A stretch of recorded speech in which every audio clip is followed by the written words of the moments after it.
All right, hello. We are here today with one of our doctoral students in the Rehabilitation Leadership Program at the University of Kentucky. And I'm going to let her introduce herself with her last name. I'll tell you her first name is Veronica. Veronica is from Nigeria originally.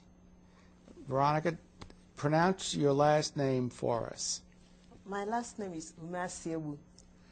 I'm still not going to try it. Yeah, it's a long name. What? Ume Asiewu. Ume Asiewu. Yes. Yeah. Right. I kind of sort of got it. Veronica, thank you for being here today. We're going to talk. We're going to talk a little bit about case management, and we're going to talk about counseling in the case management process. So that's what we're going to be doing. But before we do that, Veronica, could you tell us a little bit about your background? Because, as I said, you are originally from Nigeria. Yeah. Is that right? Yes. And tell us about what it was like when you were living in Nigeria. What is Nigeria like? Well, Nigeria is in West Africa. West Africa. Yes, it's in West Africa. The most populous country in Africa. Nigeria. Yes. Okay. Well, don't the Nigerians wear very colorful? Yeah, we have many outfits? Traditional wears because we have many tribes. We have 3 major tribes and about 250 other tribes and languages. So we have and food, and there are a lot of festivals, and we wear colorful dresses. I see. Mm-hmm. And where did you grow up? What was the name of the city or the town that you grew up in? I was born in Aba, Eastern Nigeria, but I grew up in Enugu, in Eastern Nigeria too. Eastern Nigeria? Yes. Okay. And tell us just very briefly what it was like growing up in Nigeria. Well, yeah. Nigeria, we practice extended family system. It's a collective society. Unlike American society, it's individualistic society. So the whole extended family is like your family, So I grew up in such big family. My father had 3 wives, so I had a lot of brothers and sisters. Yes, and so everybody knows everybody. We live in one big family. Everybody. But for a person with disability, it's difficult, living in Nigeria, because the government most of the time do not support people with disabilities. Okay. It's family of a person with disability supports the person. So it was really tough living in Nigeria with somebody like me that has a disability. So, well, let's just go back a few steps. Yeah, okay. You tell us about the society, the culture. You had your family, your father had 3 wives. Yeah. Now, how does that all work? Is there enough women to go around to for everybody? Well, it depends. If you are a practicing Christian, you marry 1 wife. You have only 1 wife. But if you're a Christian, but you believe in traditional practices, you can have more than 1 wife. It's accepted in my culture, and all the wives live together with the man and their children, and they live, in harmony because they understand this is traditional practice. I see. Yes. And so your father had 3 wives, and you grew up with all 3? Yes. Okay. And did they treat you the same, or they treat their own children differently? Well, we know our mother. Everybody knows his or her mother, but the first wife, we call the first wife Big Mother. Your mother is your mother. I see. But the first wife is Big Mother, And your other brothers, you don't call them like half brother. You call them brother, senior brother, I see. Yeah, that's... So how many brothers and sisters do you have? I have 11 brothers. And how many sisters? 10. 10 sisters? Including me, yeah.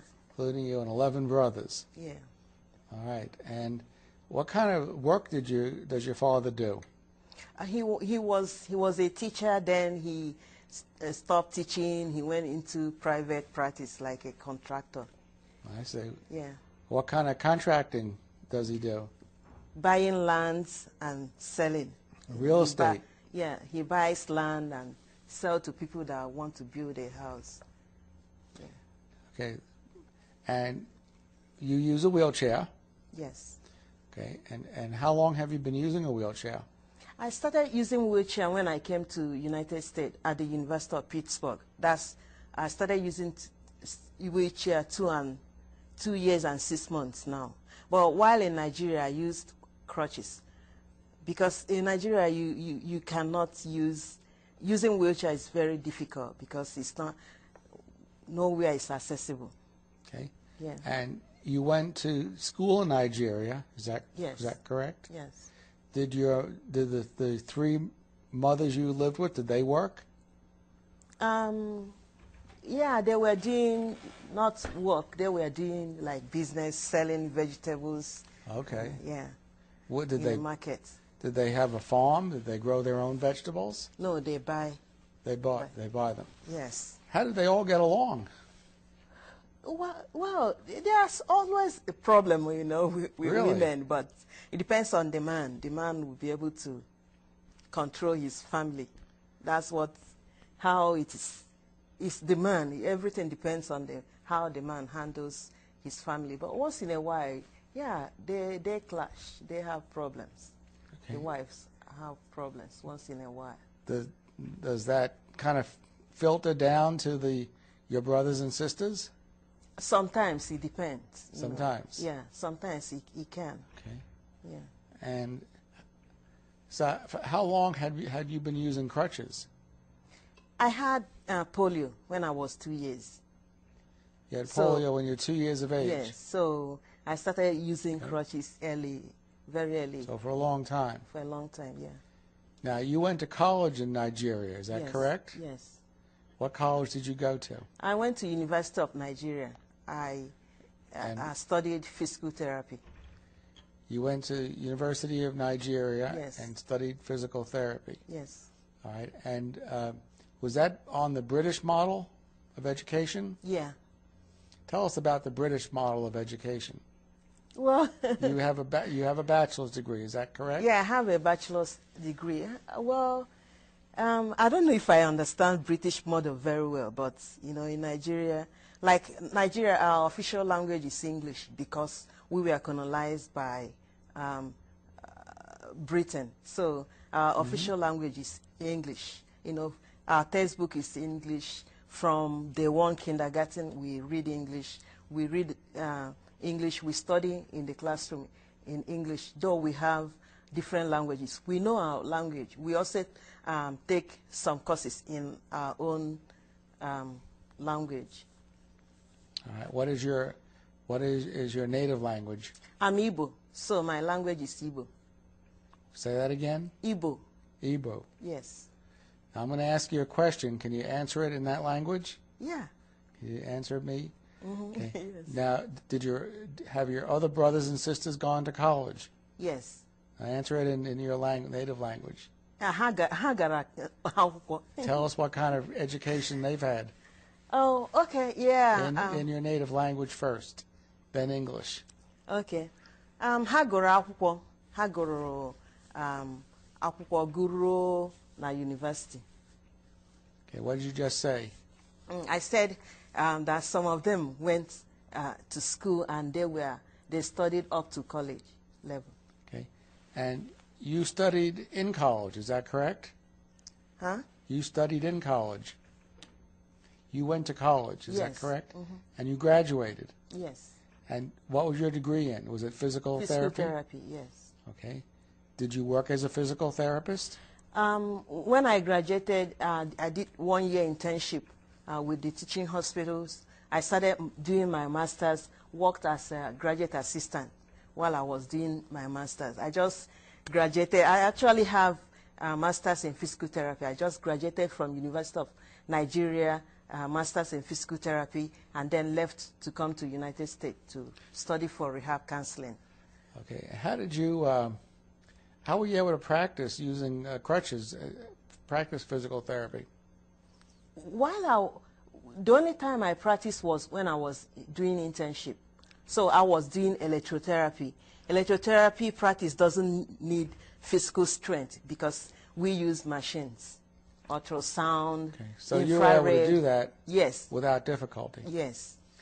Okay. And what made you decide to come to the United States? Okay, while I was doing my master's in Nigeria, I volunteered with non-governmental organizations, organizations that work with people with disability. Okay, in Nigeria? In Nigeria, I volunteered with them, helping girls with disability to, helping them to stay in school. So I was like a mentor to young girls with disability. So I decided, you know what, I think I need counseling in order to efficiently work with that population. So I decided rehab counseling would be, the best thing for me to study. So okay, so do they have rehabilitation counseling master's programs in Nigeria? No. They don't? They don't. Okay, so how did you learn about rehabilitation counseling? How did you know about that? Through internet. Through the internet? Yes, I was I browsing. see. I wanted to do counseling in order to help the girls, but through browsing the internet, I saw rehabilitation counseling. And you went to the University of Pittsburgh? Yes. How did you find the University of Pittsburgh? Through the internet? Through internet, but actually Ford Foundation sponsored me, so I was a Ford Foundation International Fellow. So the Ford Foundation sponsored you? Yes. Did they to pay? University of, yeah, they paid. They paid tuition and other yes, expenses? Yeah, for my study in the University of Pittsburgh. I applied to their fellowship because they were looking for people that work, with people with disability in Nigeria. So I applied to the fellowship to come to United States to study rehabilitation counseling. Okay. And you finished the master's degree program in rehabilitation counseling at the University of Pittsburgh? Yes. Is that right? Yes. Okay. And so tell us briefly the difference between the way we look at people with disabilities in this country and the services we provide and the services that are provided in Nigeria. Okay. The definition of disability varies, from culture to culture. Right. The way disability is defined in United States is different from how it is defined in Nigeria. In United States, there are broader definition of what disability is.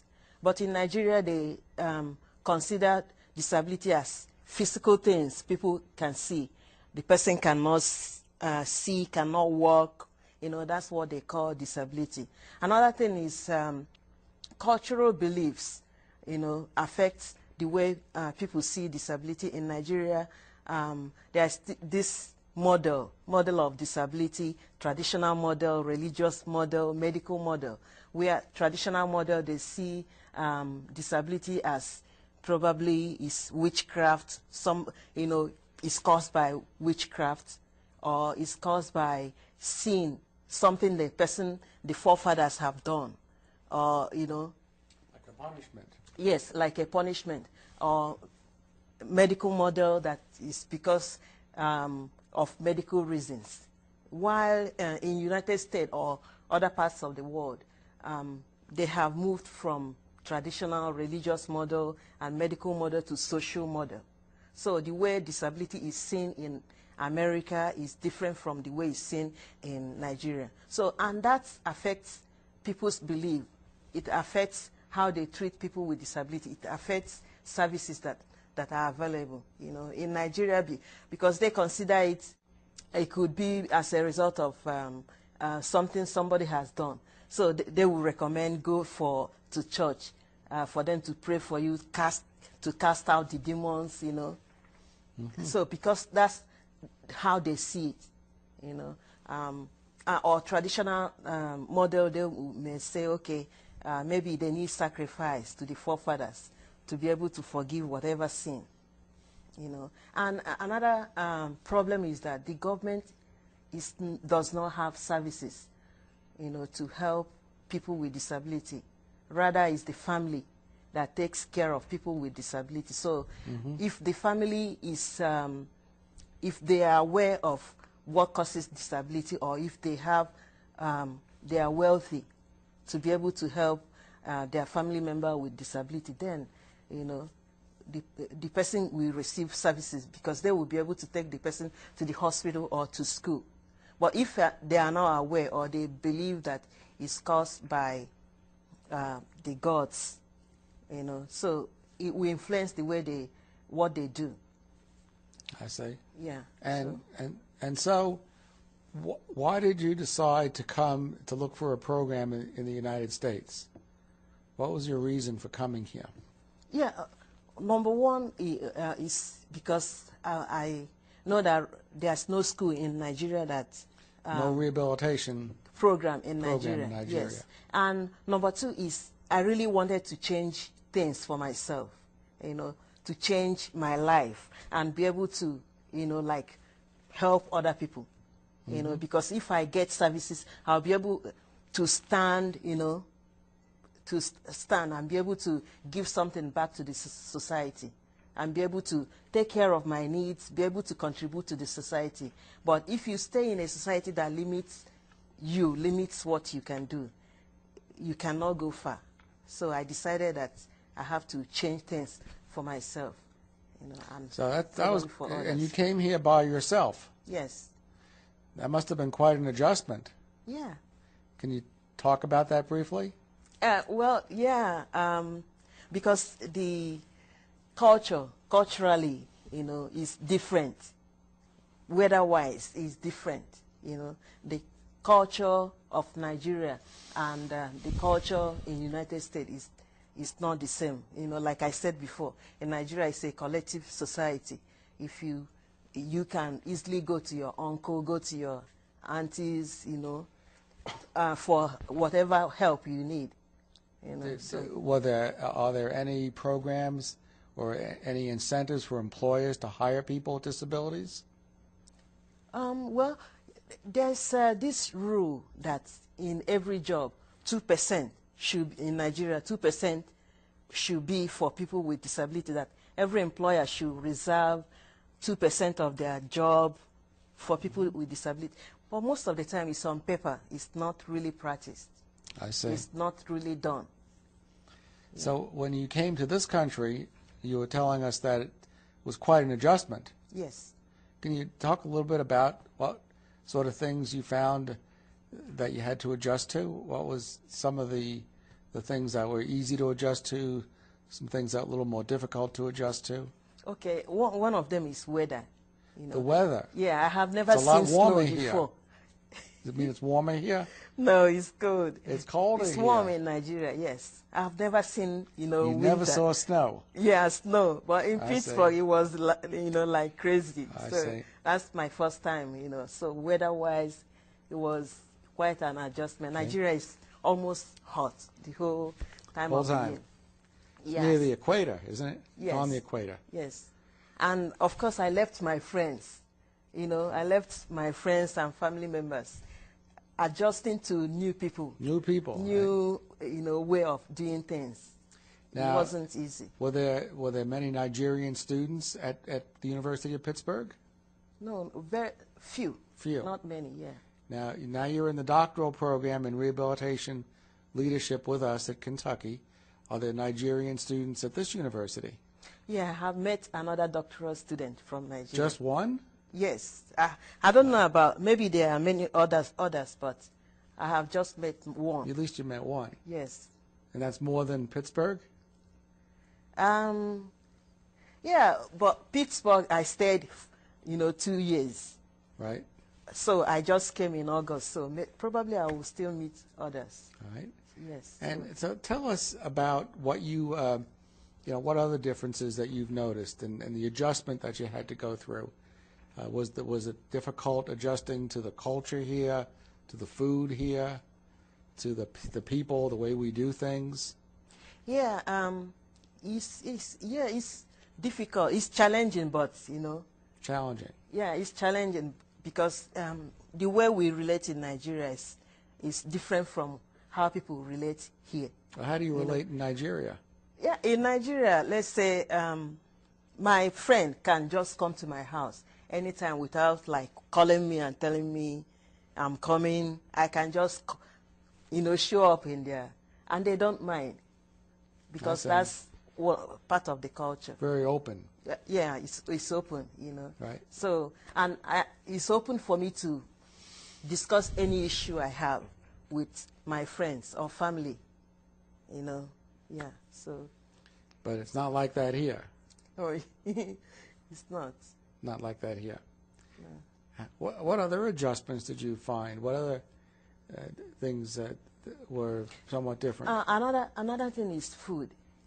Food? Yeah, it took me some time to really start eating hamburger and, Really? Yeah, it took me some time because I was looking for yam we eat in Nigeria, but I can't get the food here. You can't? So initially when I came, I was eating a lot of fruits because that's what was, common, related to what I have in Nigeria. So it's difficult for me to see yam. I can see potato, but potato is not yam, So, yes, there is rice. I can get rice, and try to make it the way we cook it, So it's another area of adjustment, the type of food we eat and what we have here.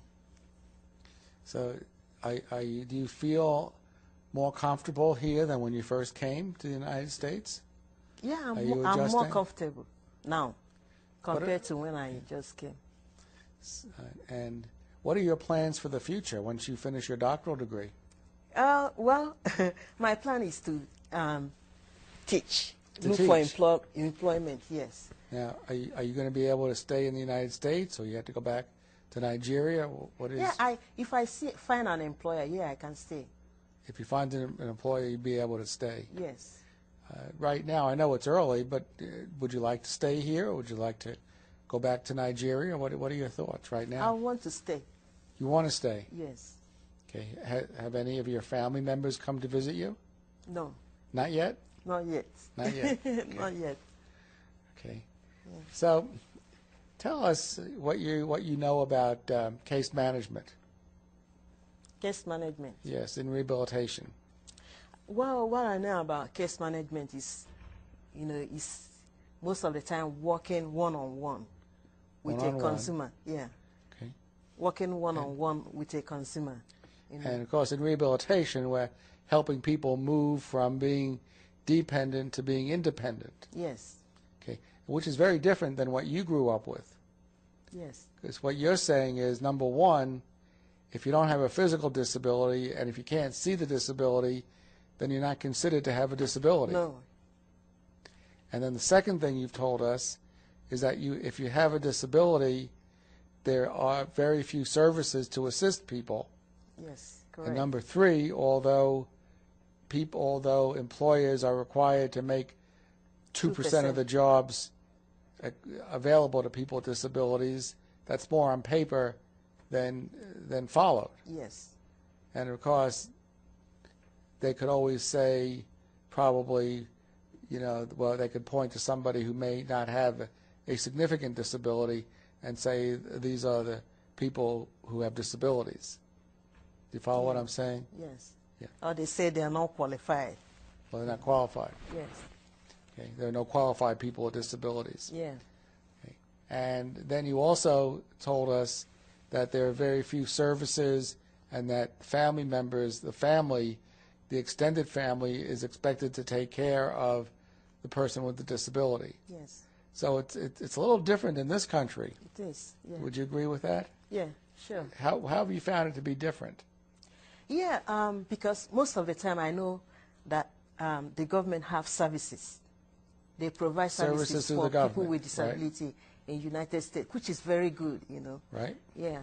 And because of those services, they help people with disability to stand on their own, be independent, instead of depending on their family, you know, and then their disability is not very overwhelming for the family. Okay, and then tell us a little bit about what you've learned about counseling. Now, in Nigeria, did they have counseling programs at all? You told us they don't have rehabilitation counseling. Yeah. Were there other counseling programs that you're aware of? I know most of the time in Nigeria, it's the pastors that give counseling. The pastors? The pastors that give counseling, give counseling. marriage counselors, you know. Okay. Most of the time it's churches, it's the pastors Churches. that really, you know, give counseling. Then another group that do counseling is psychiatrists, you know, the doctors. Psychiatrists? Yes. Okay. Yeah. Another, you know, in a mental health setting, you know, but counseling is not, as a profession, it's not really very popular in Nigeria. It's not very popular in Nigeria. Apart from the pastors, most of the time when people have problems, they go to their pastors. Then there is also the elders, you know, family elders. Mm-hmm. They go for counseling. They don't have counseling skills. That is, what I mean is that they are not trained as counselors.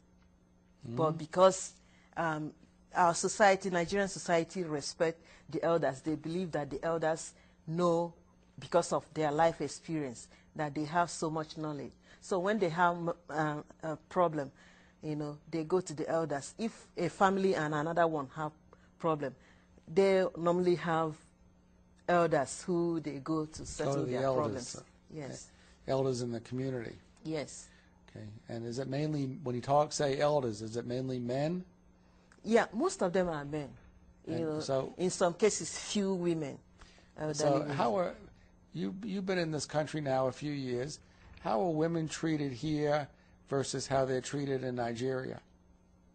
Yeah, in Nigeria, there's still gender problem, a lot of gender problems. And it depends if they are Christian or Muslims, because in northern part of Nigeria we have Muslims. You know, their own culture is different. But if they are Christians, you know, women are still treated in a way that is different from the way they are treated in America. But for Muslim community, it's different. It is quite different. In a Christian community, most of the time, it's the men, you know, the men are hard, you know, but the women stay under most of the time. But sometimes you find some women leaders in the community that also speak out. But in a family, it's the man, you know, the man is the leader. The man is the one who takes most of the time the decision. Well, it's different here. I mean, some people say it's not the best, but did you find much difference in terms of the role and status of women and men in this country? I still hear that there are still gender issues in American society, but it's not like Nigerian No, society. it's not. Yes. Okay. So tell us, since counseling is very different in Nigeria because it's done by the religious leaders, tell us about, from what you've observed, how we provide counseling in the case management process. Share your thoughts with us on doing counseling in this country in the case management process. Yeah, you know, counseling, like I said before, there are different types of counseling, but when it comes to rehabilitation counseling, we focus on people with disability, you know. Right. Yeah, I see in case management, I see it as shining light, you know, let me use that analogy, shining light to the parts of a person with disability, you know, helping them to see their strength, you know, see what they can do, shine the light to help them take decision, you know. So most of the time in case management, the case manager helps the consumer to see options and be able to choose the right option, depending on the consumer's situation and circumstances. What we would call informed choice. Yes, informed choice. Yeah. And then advocate for the consumer, help the consumer to access services that the consumer may not be able to, may not even know. So we would advocate, we would help consumers make choices. Yes. Now, we talk a lot about cultural diversity. Okay, could you share with us some of your thoughts on the adjustment that you went through and what you did to understand the American culture? Okay, yeah. When I came to the United States, I met friends with some Americans, so I asked a lot of questions about how they do things, the relationship with people, how about because most of the time, initially I was confused, in Nigeria when you see somebody in the morning, even if you don't know the person, you say good morning, you greet the person, you talk to people, but I noticed in my class that you come to the class and say good morning, nobody talks to you, they will be looking at you, really? Like, why are you greeting me? And I was confused. Why are they not responding?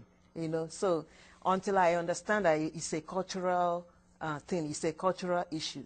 In Nigeria, we greet people when we don't know them.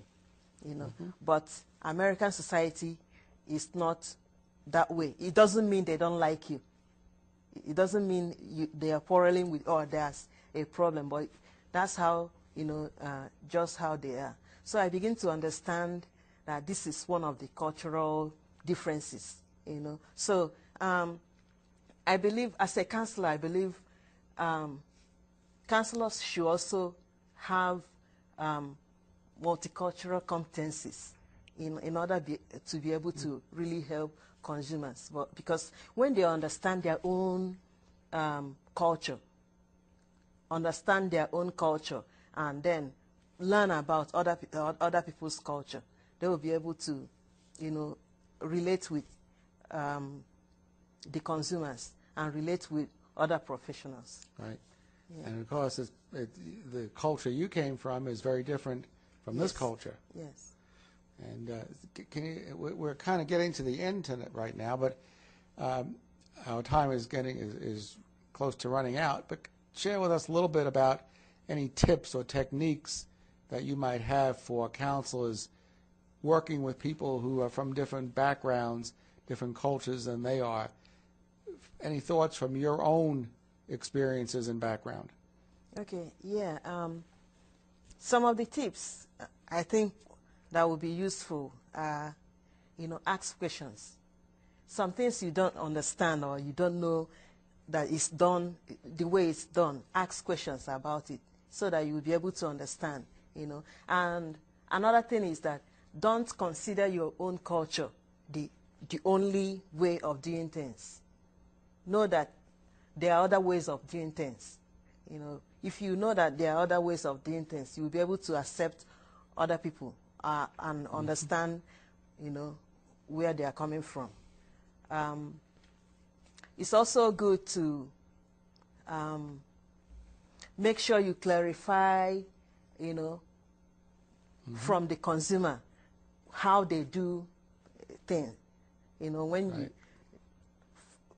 so that you will get from their own cultural perspective how is done in their culture. Because in some culture, is the head of the family, probably the father, that takes decision, not the consumer, not the person with disability that you're dealing with.